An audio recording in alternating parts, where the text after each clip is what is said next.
திருக்குறள். குற்றம் கடிதல். செருக்கும் சினமும் காமமும் ஆகிய இந்த 3 குற்றங்களும் இல்லாதவருடைய வாழ்வு சிறப்பாக அமையும். தர்மம் செய்யாத தன்மை, மானம் காக்கும் செயலை செய்யாத தன்மை, தகுதியற்று மகிழும் தன்மை ஆகிய இந்த 3 குற்றங்களும் இல்லாதவனே தலைவன் ஆவான். பழிக்கு அஞ்சி வாழும் பெருமக்கள் தினையளவு குற்றம் என்றாலும் அதை பனையளவாக கருதி குற்றம் செய்யாமல் காத்துக் கொள்வர். குற்றமே ஒருவருக்கு அழிவை உண்டாக்கும் பகைவன் ஆவான். ஆகவே சிறு குற்றங்கூட செய்யாமல் இருக்க வேண்டும்.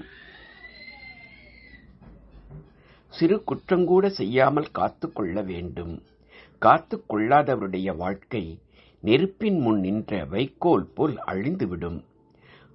முதலில் தன்னுடைய குற்றத்தை நீக்கி பின்னர் பிறருடைய குற்றத்தை ஆராய வல்லவன் தலைவன் ஆவான்.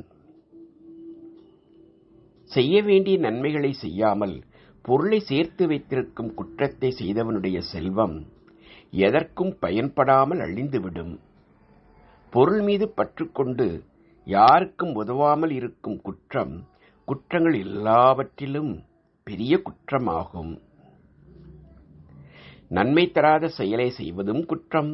எக்காலத்திலும் என்ன செய்தாலும் சரியென தன்னைத்தானே பெருமை கொள்வதும் குற்றம்.